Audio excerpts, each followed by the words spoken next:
So the first thing you want to do is at the bottom of my assignment, I have a PSD file. Photoshop saves their files in PSDs. That's what we will be working with. If you just click on the name, it will download it. And then once it downloads, if you'll go ahead and click on it to open it.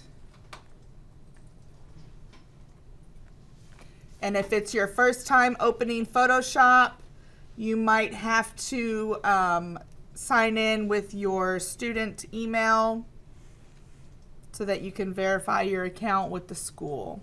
And for some reason, my Photoshop looks different up here right now. I don't know why I have this extra bar down here, so I couldn't get it to go away. I wonder if I do that and just stretch this out.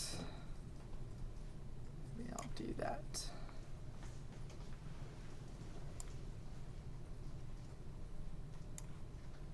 No.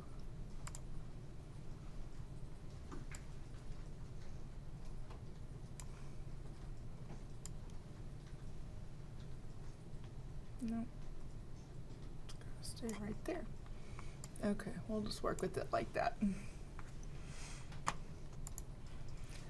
All right, so our Photoshop setup is very similar to Illustrator. You've got your tools over on the left-hand side, your menu options up at the top.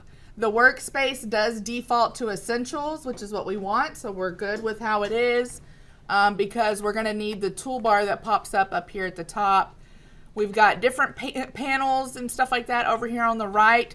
The main thing that's different is that in Photoshop, we have to focus on the layers. Over here in your layers, anytime you add a new object, it creates a new layer for you.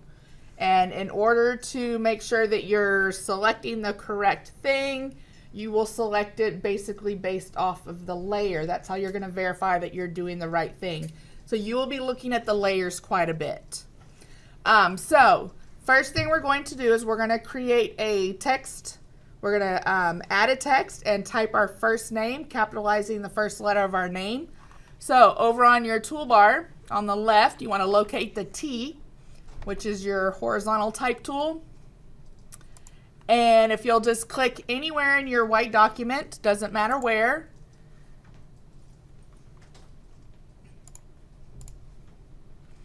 And if you'll type your first name.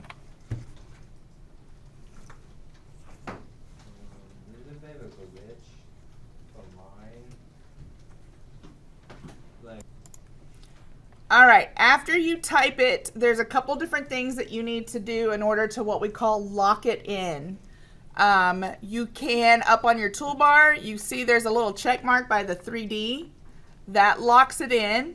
So like if you click that, now you can go on to do other things. The other thing is just clicking a different tool, and that will lock it in as well. Let's go ahead and click on our Move tool. That's the one that looks like is the arrows that are up and down. Our Move tool will allow us to move this around. Also, of course, my font's a lot bigger because it did whatever I had done the last class period. It saved it. Y'all's font's probably very small. So if you want to resize your font or resize your object, you'll go up to Edit and go to Free Transform. And the shortcut for that is Control-T, and you will use that a lot, Control-T. So when you do Edit Free Transform, you get your bounding box around your font, your text, and you can make it bigger, smaller, rotate it, and do what you want to do.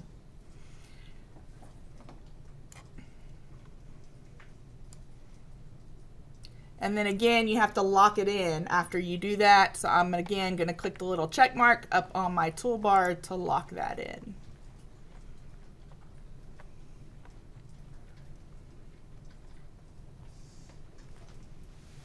You'll also notice over in your layers, you now have a new layer, and that layer renamed to whatever you typed in your text box.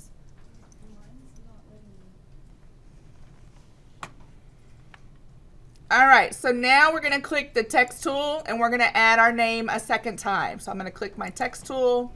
I'm going to click anywhere. Why did it click in the same one? I want to click down here. Stop. It's because it's so large. Okay.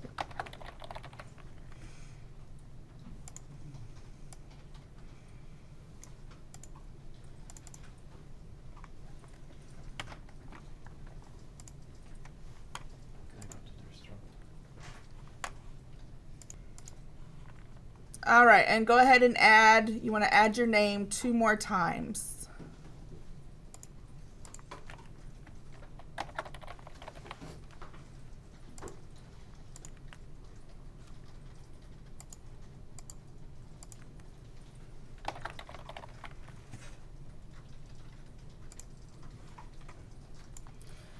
All right, so now what we're going to do is we're going to pick one of our names, and we're going to change the font color and the font style to a serif type font. So I'm just going to go with the first one that's up at the top here, and I'm going to double click it so that it highlights. Now that it highlights, I have my toolbar up here at the top, and I'm going to change my color. It's the first thing I'll do. And then I'm going to change my font to a serif type of font. And I'm going to go with, I picked the Bell MT, and I will show y'all. Here's some serif fonts that you could pick from that are listed in case you're unsure what they are. All right, the second one, I'm going to double click my name that's here, the second one, and I am going to change the color. And for this one, you want to go with what they call a sans serif, or without serif. And I'm trying to remember, I think Arial is sans serif. Let me double check on my list, because it gets a little confusing. Here are your sans serif. Yeah, Arial is a sans serif. Here's a few others. All right, for the last two, you want to make one of them like a decorative font, something kind of fancy or different, like graphic. And then the last one, a script or handwriting. And then change the color. So you want to do a decorative. Change the color here.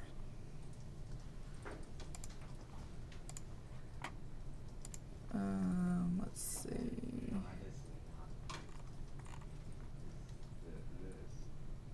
Not curls. What would be a good decorative? There, I'll go with GG. And then a script or a handwriting. I'm gonna leave it blue. I feel like both my first two names that I put on there are very similar fonts. Like I don't know for sure. I do want you to make sure you're using your whole page. So work on spacing and stuff. So maybe enlarge. You can make one name bigger than the other. You can arrange it how you want, but kind of space it out so it has a little meaning to it, and it's not just all bunched up together or in a corner or only using a third of the page.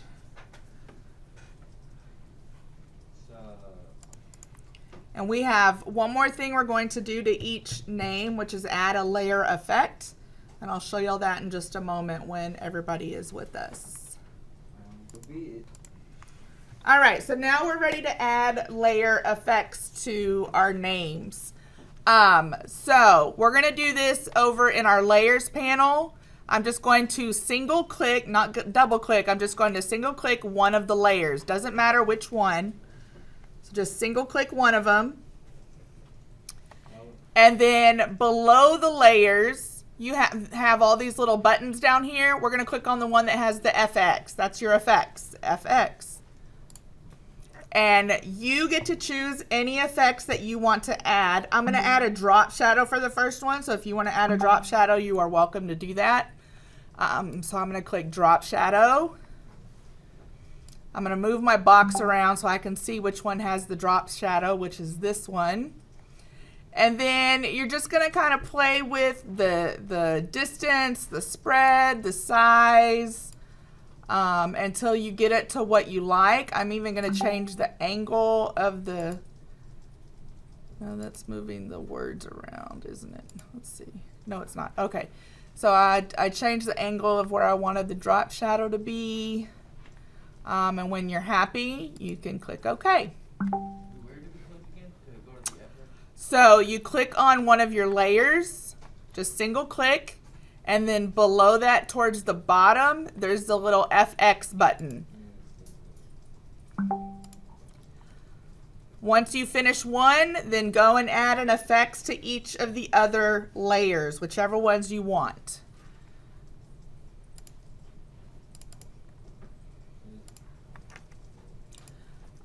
I like the pattern one too.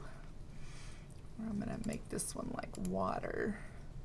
Just like water. It's just water. Okay. Can we add the same effect to everything? No, I'd like you to try different ones, please.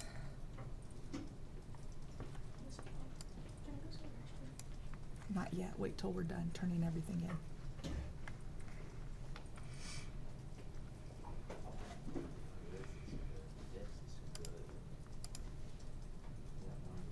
No, I don't like that. Let's do an outer glow.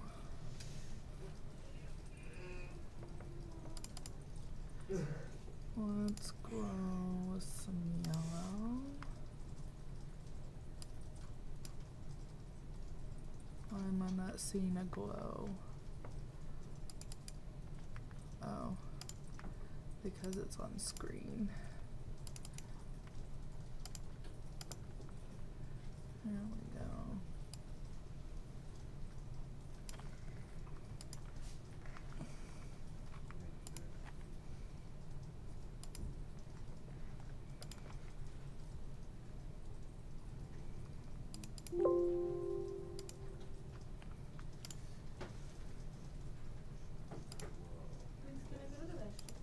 Not yet.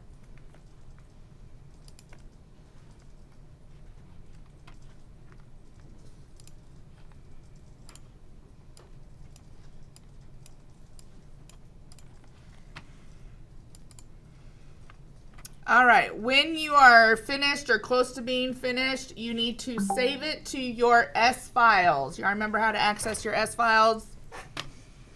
We're going to go up to File and go to Save As.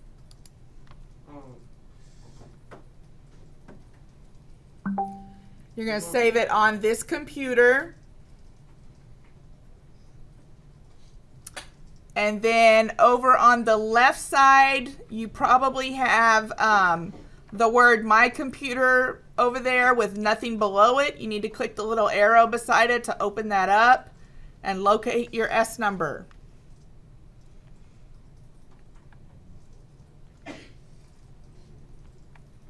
Once you locate your S number, which I don't have, you will click on it and save it there. The name is fine. Everything's good.